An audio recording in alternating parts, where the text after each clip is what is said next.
In this video, I'm going to show you the paperwork side of my cake business.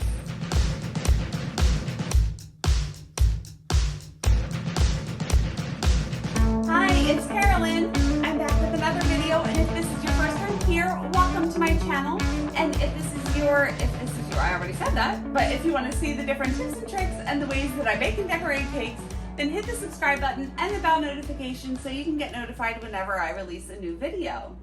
So like I said in the intro, I just filmed it, so this is my attempt at trying to show you the paperwork side of my cake business. I have had a couple people ask me how I keep track of everything, and I just wanted to film a video for you. I start by showing you my order form.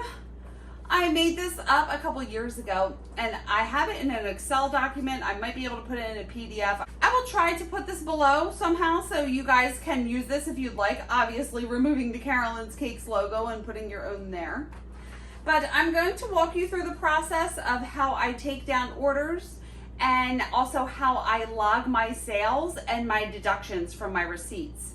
So if you want to see the fun paperwork side of the cake business, then just keep on watching.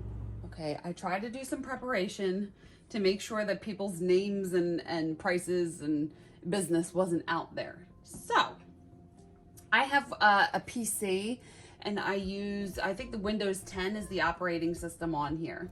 That's me looking at the sunrise in Mexico. It's one of my favorite pictures I ever took. But anyway, so I have a file here called Cake Documents, and I use Microsoft Word and Excel. So I have in here all the my most frequently used documents. So when I send out emails, I send out these attachments, payment information, flavors, contracts, like all the stuff that I keep in an easily accessible folder. And I keep track of my sales, 2020 sales, 2020 deductions, and I'll go over all that. So I just want to show you what I do when I get an order and how I keep them in my book. So I have this book here.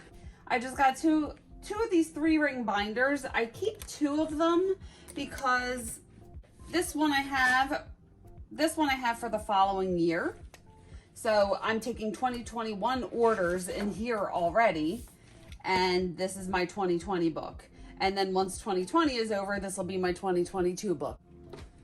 So anyway, they have these dividers in here by month, which is really nice.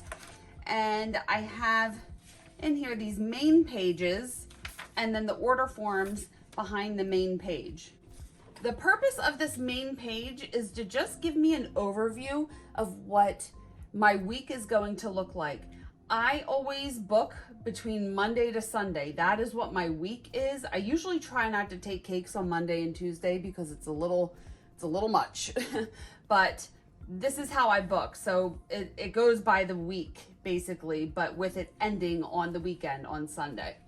So I write down the day of the week, the date, the person's name, where they contacted me, which is very important.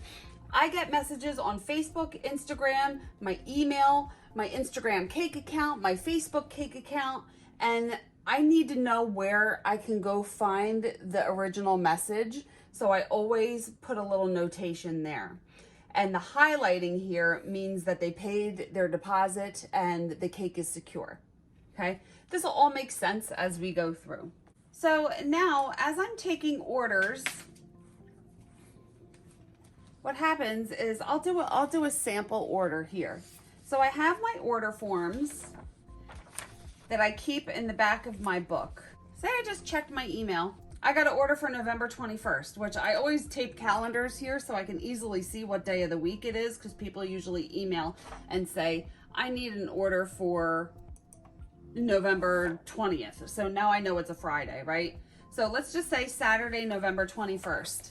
So after they pay the deposit, I fill out the order form. So if I'm looking at the email, I will just say, I'll fill out the form by saying customer name, and then we'll just say Sample Smith. So I fill out the name here, then the phone number. And I don't always put the email address or the mailing address there, but I wanted to add that to the order form just in case I would ever need that information. The due date, I'm going to say Saturday, November 21st. I always write what day of the week it is so I know. So quoted price, that will be in the email. That's just for S's and giggles. Just say that it's $250. And the deposit is $50.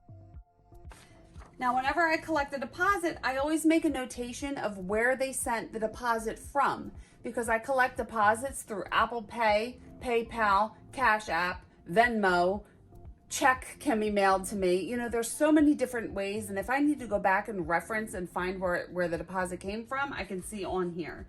So I just usually use an abbreviation. So if it was Cash App, I will just write CA for Cash App, and then the date that they sent the deposit, 11/1/20. Just for an example, 11/1/20. Now, if people order a cake within 10 days of the due date, I require payment in full. All of my cakes must be paid in full 10 days prior to pickup. That's one of my rules. I learned the lesson the hard way. And so down here is the line for when they pay the balance. So then on this sheet, once I have this order here, I will write Saturday, 11/21, and then the name, Sample Smith. Okay. Another important notation, not only do I want to know where the deposit came from, but I want to remember where I am talking to them, what's the word? What avenue that I'm speaking with them through. If it is text, if it's my email, if it's Instagram, if it's my cake Instagram, if it's Facebook. So up here in this corner, I usually make a little notation, IGK. IGK, which means Instagram Karolyns Kakes account. If it was my regular Instagram, there would be no K there. It would just be IG. If it was Facebook, it would just say FB. Right? I hope this is making sense. If someone texts me, which I hate taking text orders, but if someone texts me, I'll just say text. You know, so I just like to know so I can quick see, oh, Sample Smith. I have to, you know, I have to write them back. Where did they get to me? Oh, I got to go to Instagram to reply to them. So then I write that on this main sheet for the week as well. IGK for Instagram cakes. Now, after they send a deposit, my boyfriend makes fun of me because I like to highlight everything. So deposits get highlighted in purple. So I always highlight once they send the deposit. So it's easy for me to look at this sheet and say, oh, they did send the deposit. And I also highlight on the main sheet because sometimes people inquire about a cake and they don't send a deposit, so I'm not going to count them. You know, if someone, what do I want to say? This is a quick glance of my week. So if I'm paging through my book and someone says, I need a cake for December 5th, I'm going to try to cover the names. I can look and see 1, 2, 3, 4, 5. I have 6 deposits already and one person who didn't send a deposit because they are not highlighted. So it's an easy way just to take an overview, a quick overview of the week without having to page through all of the order forms. So then this is baking information that I keep down here. This is just something that I do, just works for me. So say they're getting a cake to feed 25 people. I just say under servings, 25 people. And then the pan size, what pans I'm using to bake it, the flavors, the fillings that they want, and usually the icing color I write because I have to ice the cakes and I want to know what color I have to ice them. So let's just say that is going to be a 5-inch round and a 7-inch round cake, 5R and 7R. Flavor, chocolate for the 5-inch, vanilla for the 7-inch. Filling, I'll just do the same. Chocolate for the 5-inch, I'll say cookies and cream for the 7-inch. icing color. Once I know the design that I'm doing, I'll know what color to ice the cake.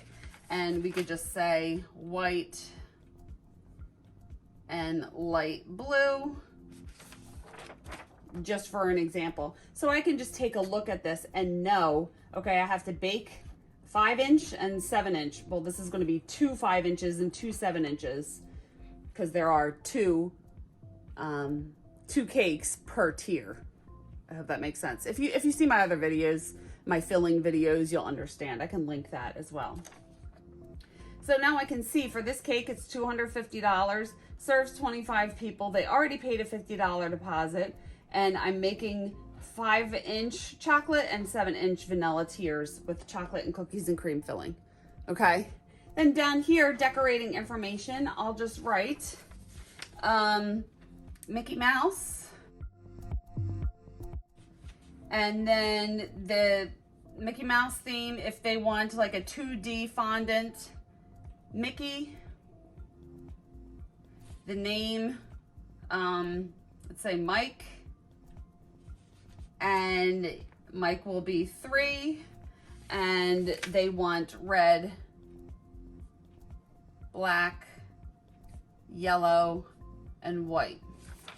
So just information that you're going to need for your cake. General information, so you could just take a glance at this instead of always having to go back and check the email. I'm sure a lot of you do it that way, but I just like to know. And sometimes I'll even sketch out over here a little quick, you know, Mickey ears on the top and Mike here, and then a little Mickey laying on his side.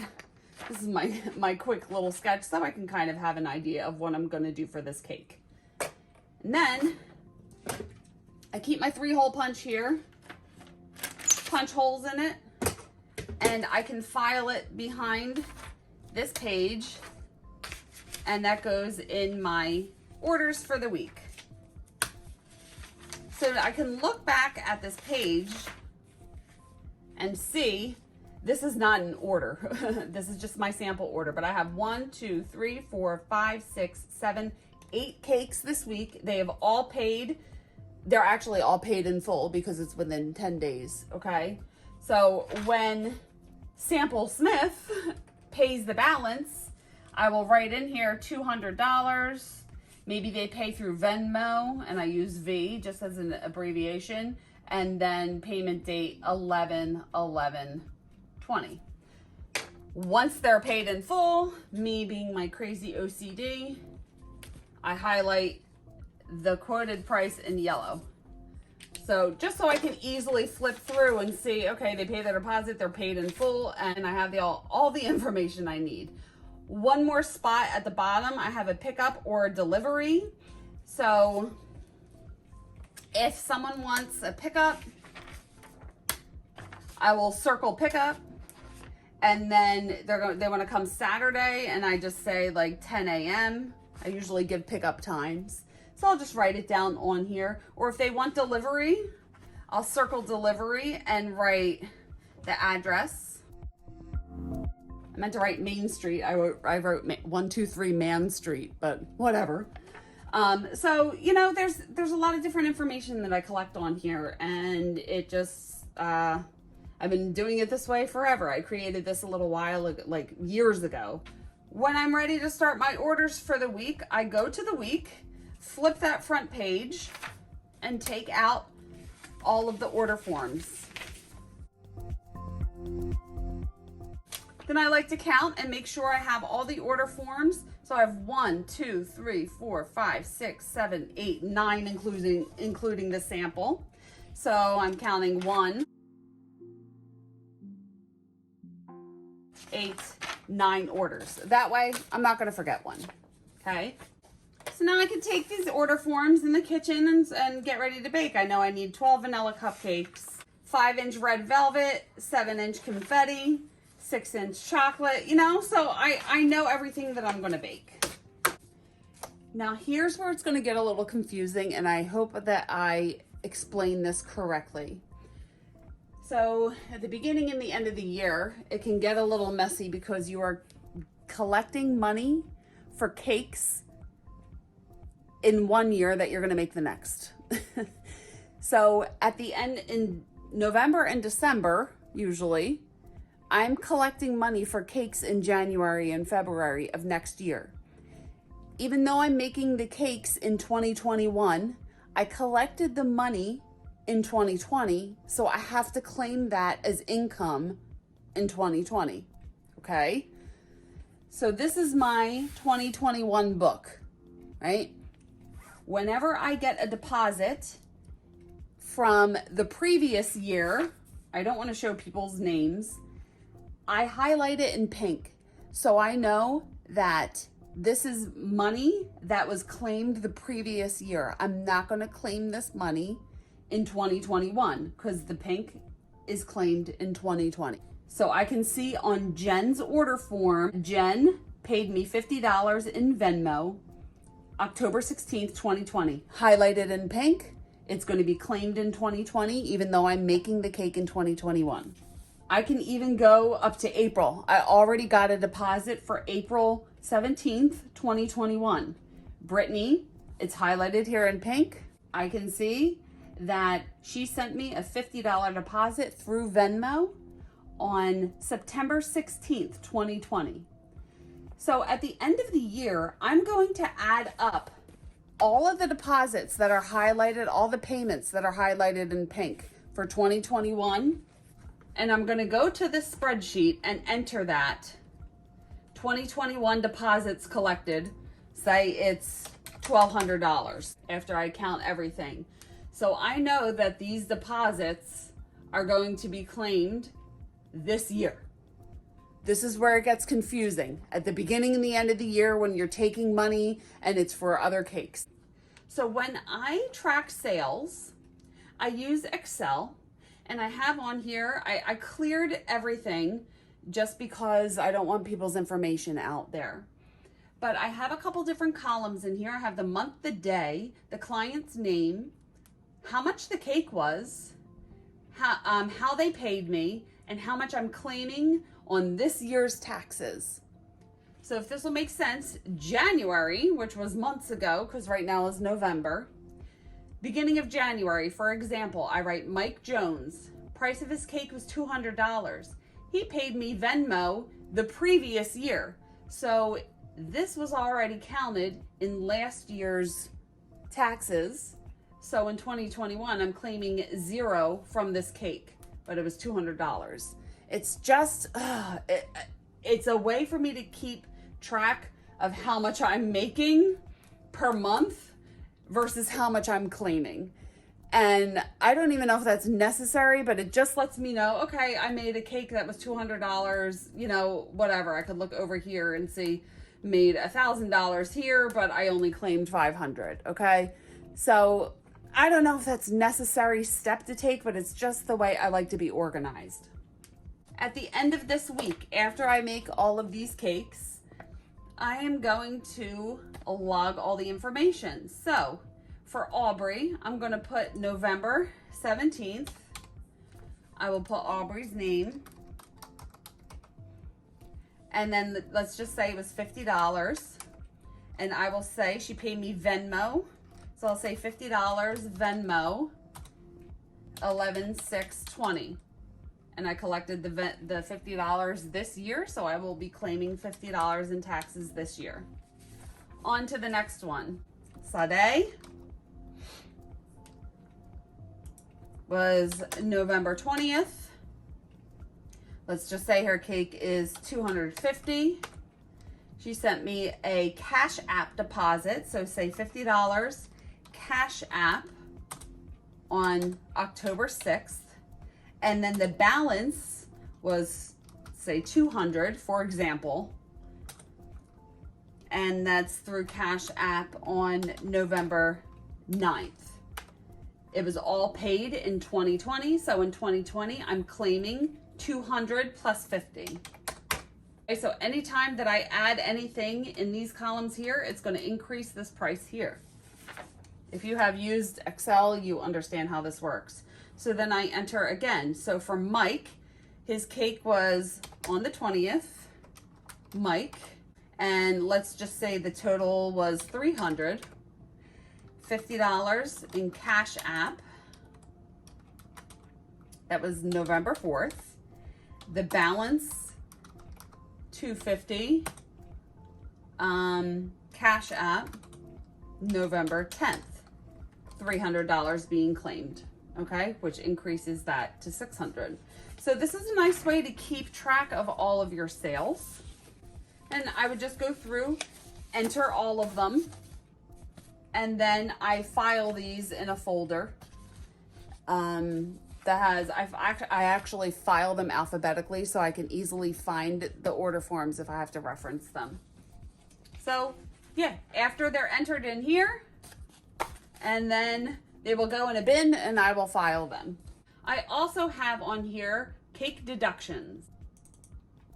So you want to keep track of the things that you purchase for your business, all of your receipts. So here in my deductions spreadsheet, I have a couple different columns. Supplies, ingredients, travel, education, entertainment, office expenses, advertising. Pole and yoga is just for, I'm a pole fitness and yoga instructor. So anything that I spend for that, I just have a column here. And my monthly total. So this is what happens when I go shopping. I went to the restaurant store and I got flour and sugar the other day. The total was $34.96. This is November 12th, 2020. Because I'm a freak with my highlighter, I highlight the total here, $34.96, when I enter it in the system. If I ever look at a receipt and see that it's not highlighted, I know I didn't enter it. That's why highlighting makes sense. But so it's $34.96. Flour and sugar would go under ingredients. So I am in November because this was November 12th, and I'm going to enter $34.96. When I hit enter, it's going to increase the price here and increase the total of my deduction. And then I can file this, put that in a bin for it to be filed later. Then I see this one. I actually just found this receipt. This is from September 23rd. So I'm going to go back to September, and I got cupcake containers. So it's $39.17 was the total. So I'm going to highlight $39.17. Cupcake containers are supplies. I'm going to go to the supply column under September and enter $39.17. So you can see my total deductions for September is $1,000. For October, it was $900.53. You know, in November so far, it's $480. So you can see how I take all of my receipts. I keep receipts for everything that I purchase. So if I go to Target and I get some powdered sugar, you know, I keep the receipt. I will highlight it and then go to whatever month that I purchased it, find the corresponding column. So office expenses, $199 is that new edible printer system that I got. So when I got it, I printed out a receipt online. I highlighted the $199, so I knew that I entered it in the system, and then I filed the paperwork. Now I will show you how I file my paperwork. So now I know it's a little ghetto. I have these little boxes on my floor here where I keep all my stuff. When I move, eventually, I will have like a big office space, but for now, I just keep it in these little containers here. So, for my receipts, I keep folders that go by month, January, February, March 2020, you see in here. So I will file the receipts by month. This is the November receipt, so I'm gonna go to November 2020 and file that in there. This is the September one. I'm going to go to September and put that in there. So all the receipts that are in here correspond with all of the numbers that I entered into the deduction spreadsheet. And then for the order forms, I will file them by last name. So I have folders here, A, B, C, D, E, F, G, H, I, you know, so I just go to, let's say Aubrey is her last name. So I'll go to the A folder and then just go through until I find, you know, alphabetically and file it there.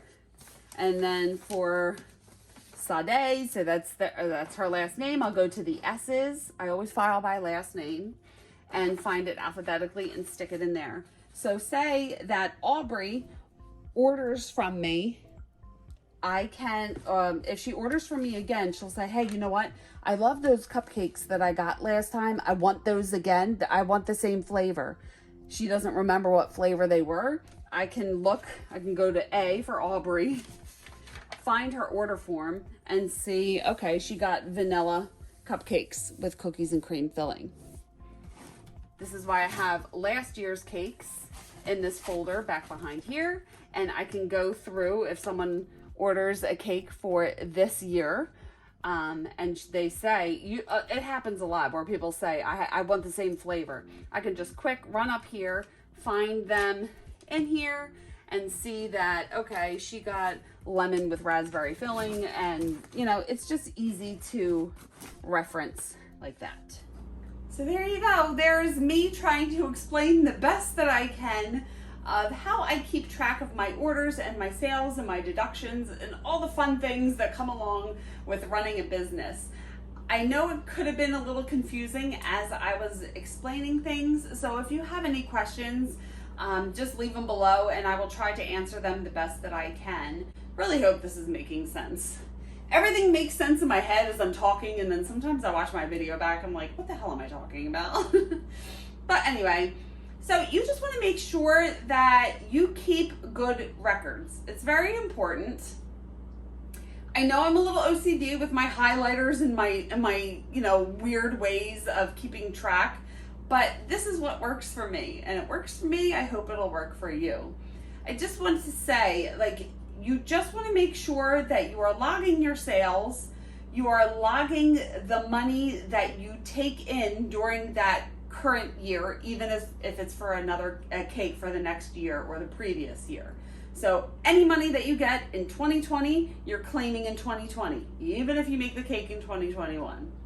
Same thing for deductions. You just want to keep your receipts and make sure you log your deductions. I think it's a good system. My boyfriend makes fun of me because I'm so like anal with all of this, but the November receipt, it gets highlighted, it's on the November deduction, and then it's in the November folder. I mean, come on. Like, it makes sense, right? Like, it's just a whole system. I think you may have to find what works for you, but as long as you are keeping track of your sales and your deductions for the year, then you should be pretty good. So, I really can't think of anything else to say about this. I'm sure I missed something, and I know I'm gonna edit this video and be like, oh, forgot to say, fill in the blank, whatever. But if you have any questions, like I said before, leave them below and I will get back to you as soon as I can. I usually check my YouTube messages in the morning before I start working for the day.